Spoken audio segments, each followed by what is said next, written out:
बिस्मिल्लाहिर्रहमानिर्रहीम। अस्सलाम वालेकुम।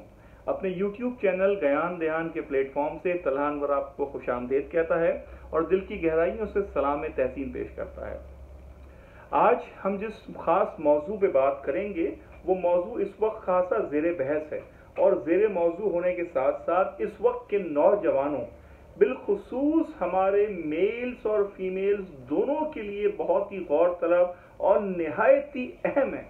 तो इसलिए मैं आपसे दरख्वास्त करूंगा कि इस पूरी वीडियो को अव्वल से आखिर न सिर्फ पूरी देखिएगा बल्कि तमाम अजीज़ो अकारिब दोस्तों के सर्किल्स में भी फैलाइएगा और उनसे दरख्वास्त कीजिएगा कि वीडियो देखने के साथ मुकम्मल तौर पे सुनने के साथ शेयरिंग लाइकिंग भी करें, क्योंकि आप और हम मिलकर ही इस माशरे को किसी हद तक बेहतर करने का और किसी मुफीद माशरे बनाने का हक अदा कर सकते हैं।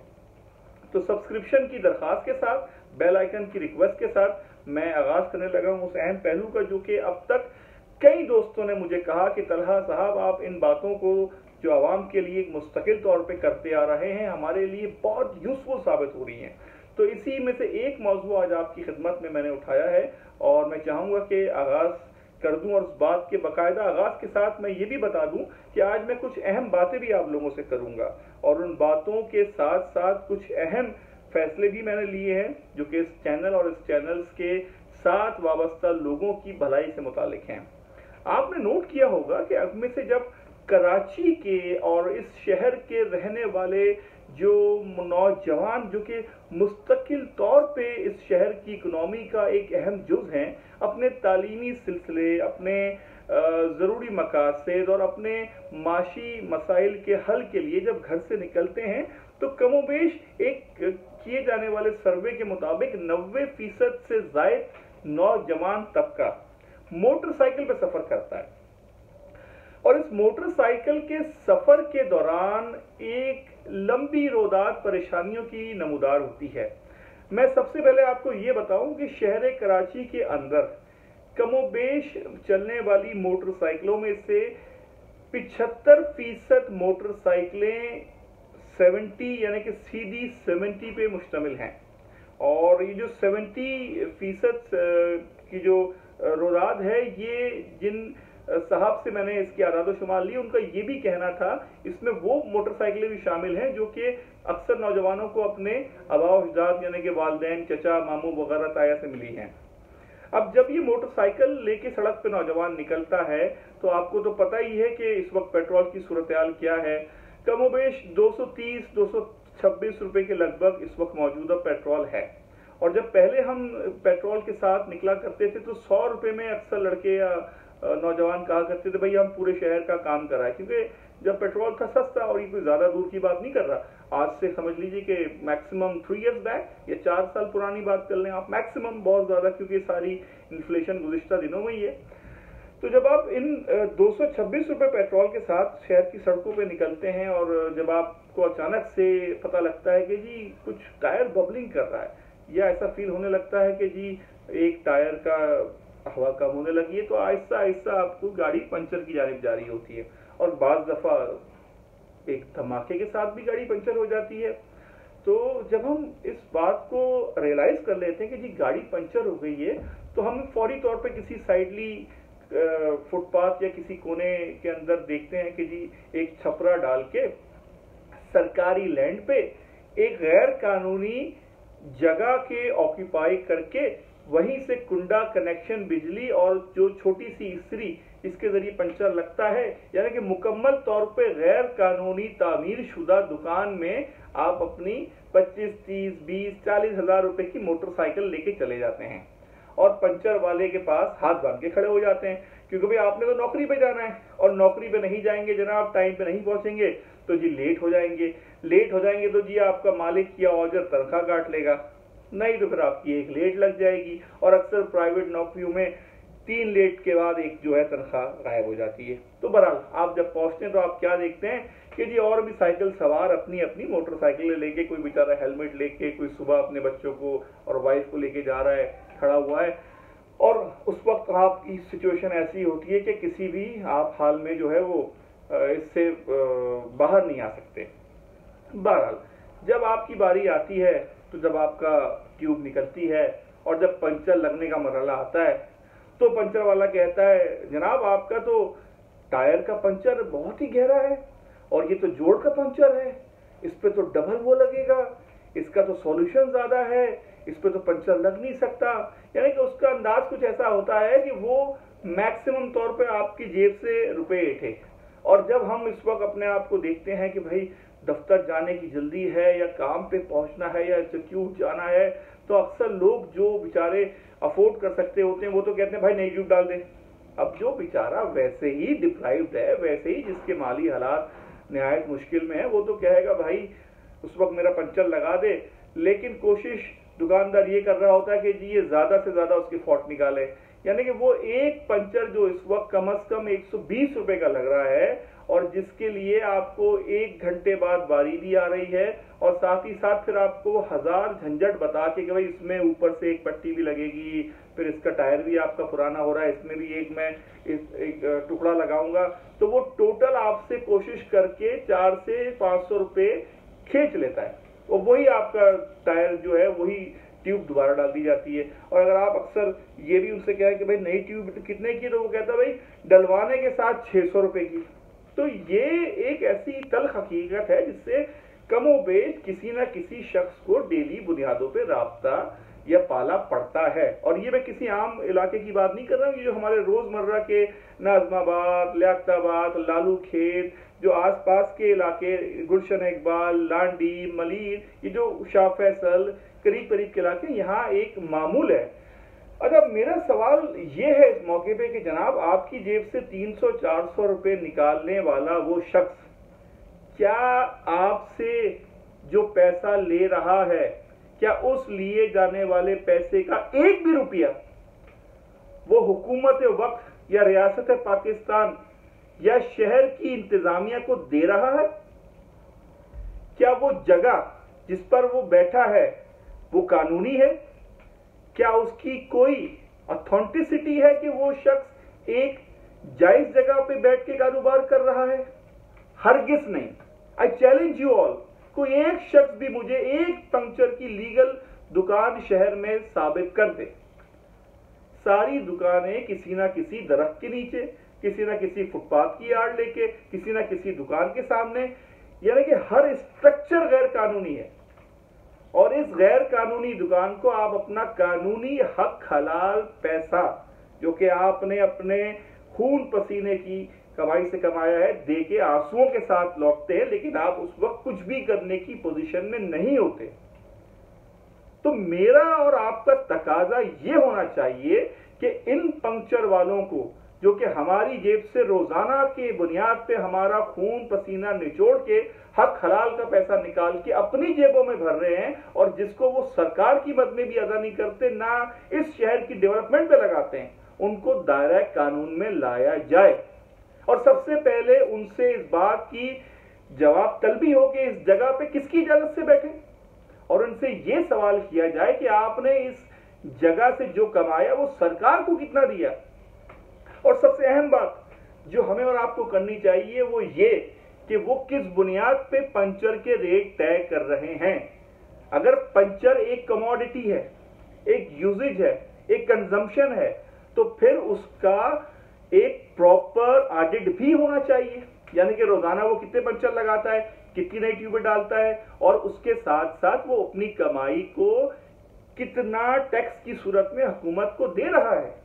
आप और मैं 5 रुपए का एक शैम्पू लेने जाएं, मेरा ख्याल है 5 रुपए का तो शायद एक शैम्पू भी आजकल नहीं आ रहा, कम से कम शायद 10 रुपए का आता होगा अच्छा शैम्पू, या हम जैसा गरीब आदमी कोई सस्ता शैम्पू ढूंढे तो वो लेने में भी आप देखें तो नीचे लिखा होता है सेल्स टैक्स 1 रुपए और 1.25 रुपए।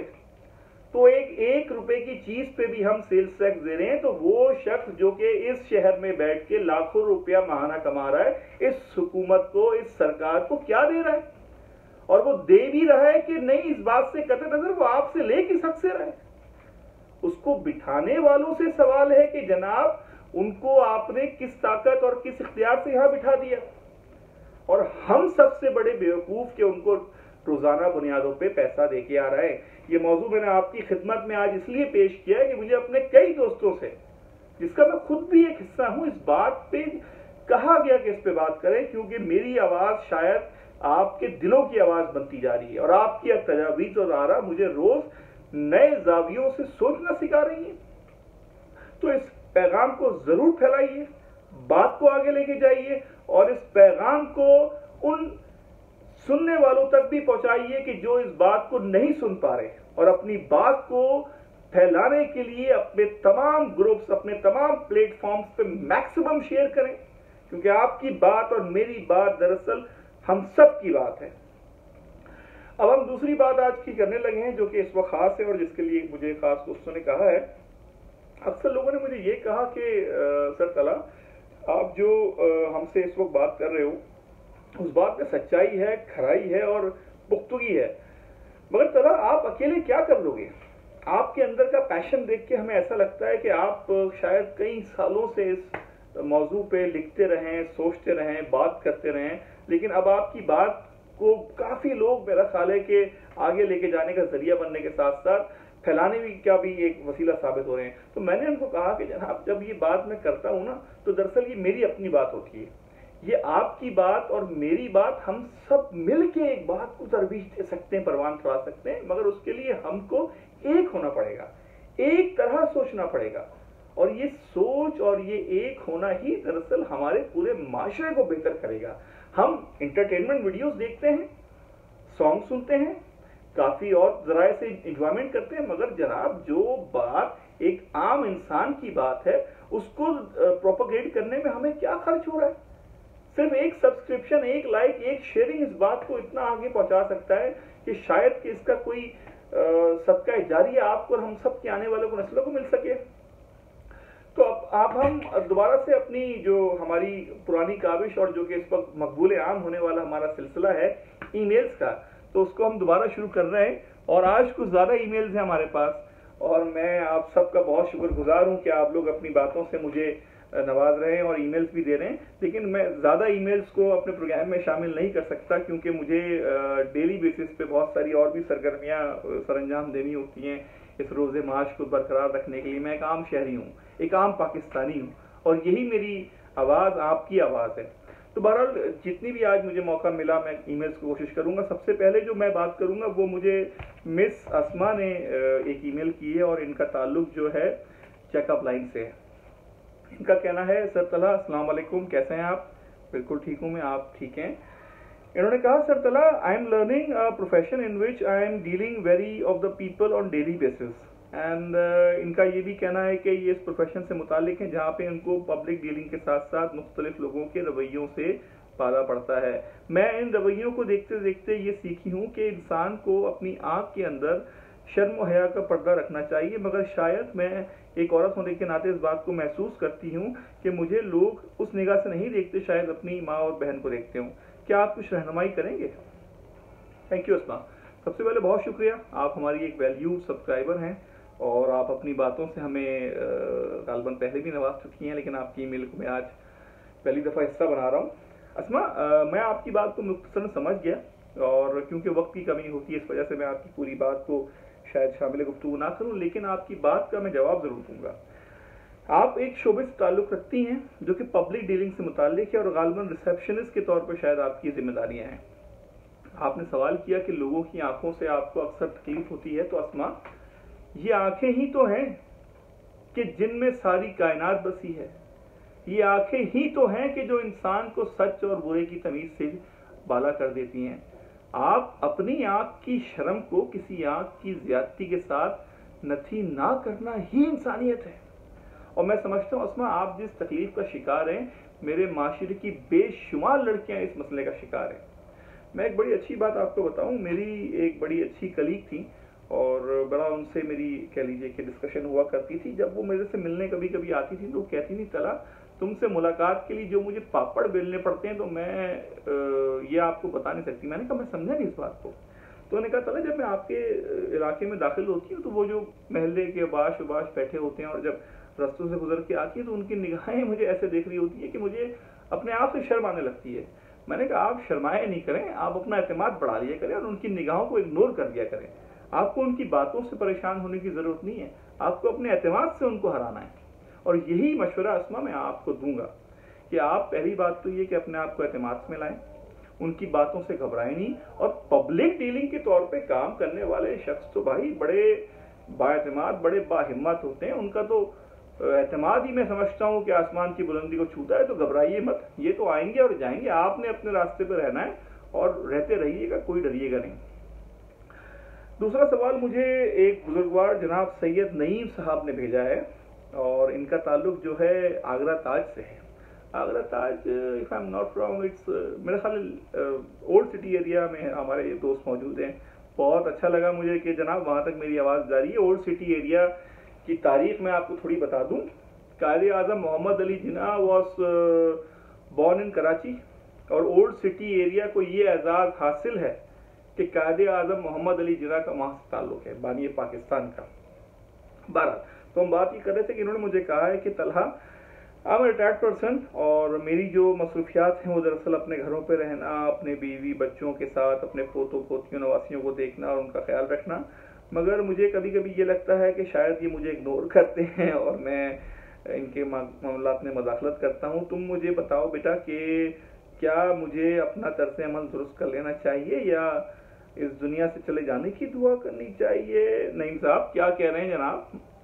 ऐसा ना सोचें भाई, अभी तो उम्र माशाल्लाह अल्लाह आपको 1000 साल दे और आप जिस जिंदगी में हैं, एक रिटायर्ड शख्स तो एक असासा होता है। वैसे ये बड़ी तल्ख हकीकत है इस माशरे के अंदर कि हमारे यहाँ के रिटायर्ड लोगों को हम बोझ समझते हैं। मैं अपना एक पर्सनल वाक़या आपसे शेयर करूं। मतलब आप समझ लीजिए कि कोई शायद 15 साल पहले मैं एक साहब को देखता था हमारे मोहल्ले में, शायद शिफ्ट हुए थे उस जमाने में।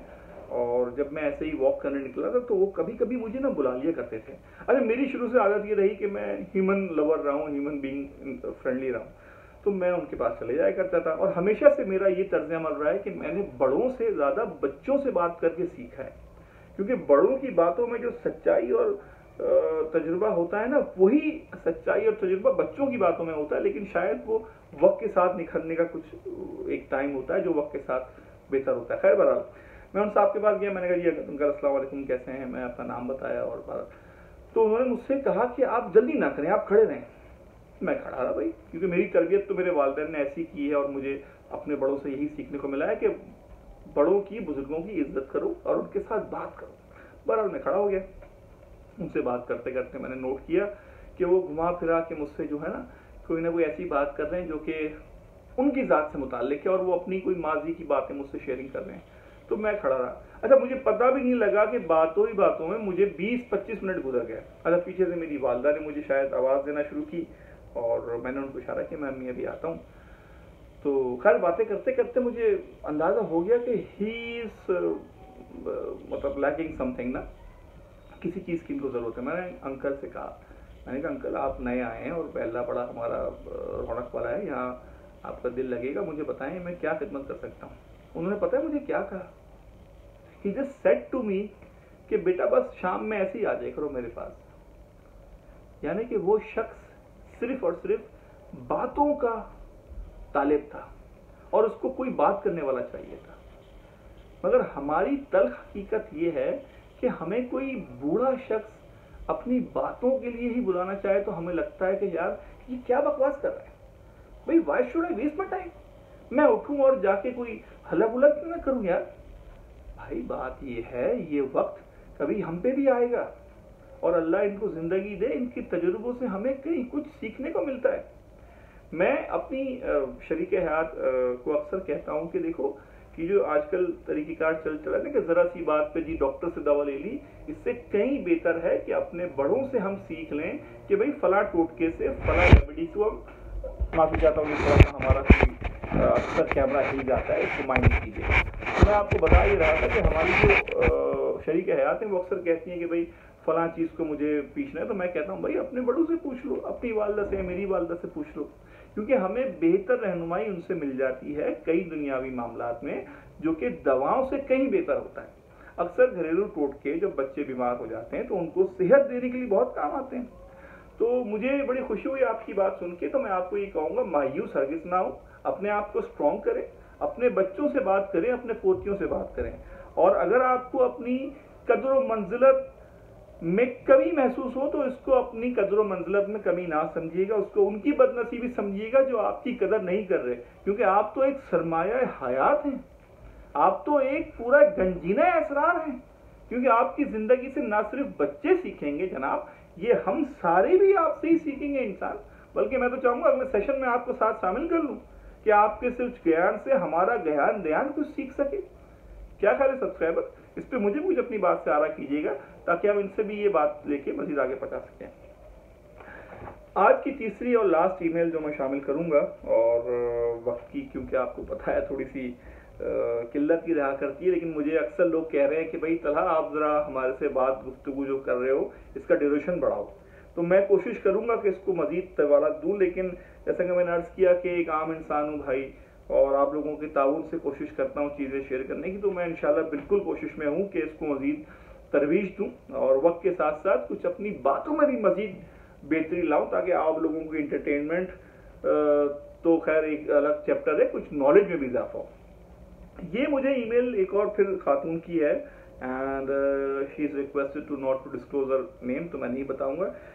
इन्होंने कहा है कि Talha I am in love with a person जो कि पहले से शादीशुदा है। हाँ बाप रे, अच्छा, और मैं उसको बेहद चाहती हूँ, ये भी मुझे पसंद करते हैं, मगर उन्होंने मुझसे वादा किया है कि पहली बेगम को तलाक नहीं देंगे और मुझे भी बतौर बीवी तमाम इख्तियारात और हकूक देंगे। आप मुझे बताएं मैं इस मौके पे क्या फैसला लूं? भाई बड़ा ही खास सवाल किया आपने। मुझे तो ऐसा लग रहा है कि आप मुझे कोई ज्ञानी बाबा समझ रहे हैं, लेकिन बहरहाल एक दोस्त की तरह, एक वेलविशर की तरह, एक अच्छे इंसान के, एक अच्छे नाते की नाते अपने यूट्यूबर को मैं हमेशा अच्छी बात ही बताऊंगा। देखिए, मुझे आपने इसमें ये नहीं बताया कि आपकी एज क्या है और उन साहब की एज क्या है, लेकिन जहां तक मैं समझा हूं आपकी तर्ज तहरीर से I can guess you're around 22 to 24, क्योंकि मुक्तगी जो है ना वो मैं समझता हूँ वक्त के साथ आती है। बहरहाल अब आपने जिन साहब का जिक्र किया है वो आपने लिखा है मैरिड है, और डेफिनेटली वो मैरिड है तो यकीन उनके बच्चे भी होंगे, तो he would be around something 35 to 38 और 40 मैक्सिमम। बहरहाल ये एक हमारा एक चैप्टर है, अक्सर खवातीन हमारी जो हैं यंग ऐसे मामलात में पड़ जाती हैं।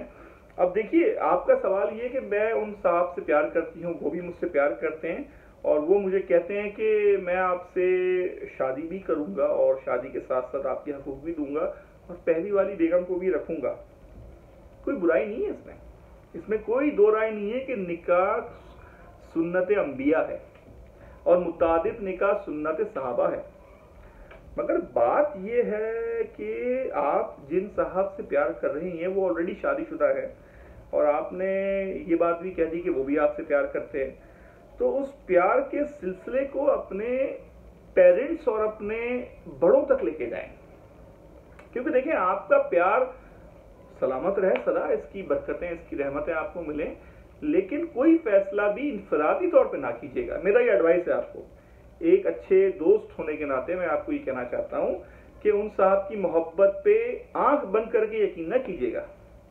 मैं खुद एक मर्द हूं, अल्हम्दुलिल्लाह, मैं मैरिड पर्सन, मगर मैं इस बात को समझता हूं कि एक कह लीजिए कि अनमैरिड लड़की शायद उस तरह से नहीं सोचती जिस तरह एक मैरिड शख्स या एक मैरिड वुमेन सोचती है। तो अपने बड़ों से मशवरा जरूर करें, और अगर वो बाकायदा तौर पे जो बात वो आपसे कर रहे हैं उसका वादा तहरीरी तौर पे भी कर लें और आपके बड़ों की मौजूदगी में भी कर लें, तो फिर तो अच्छी कोई बात नहीं है। Then the ball is in your court, आप डिसीजन लेने में बाइख्तियार हैं, लेकिन अपने बड़ों को शामिल करें, और अगर हो सके तो उनकी वाइफ से भी मिलने की कोशिश करें, क्योंकि उनकी बात तो बहरहाल एक पहलू है कहानी का, और दूसरा पहलू भी देखने से मेरा ख्याल है काफी चीजें वाज़ेह हो जाएंगी। तो आई थिंक एक दफा उनसे मिल लें। बहरहाल ये था हमारा ईमेल्स का सिलसिला, और जो आज की मुझे आपसे खास बात करनी थी वो ये थी कि देखिए, हम इस ज्ञान ध्यान के प्लेटफॉर्म को साथ ही साथ नॉलेज के साथ हम चाहते हैं कि अपने कौम के नौजवानों को एक प्लेटफॉर्म मुहैया करें जो कि वो अपनी सलाहियतों के इजहार के लिए इस्तेमाल कर सकें। तो मेरी तरफ से आज आप सबको ये दावत आम है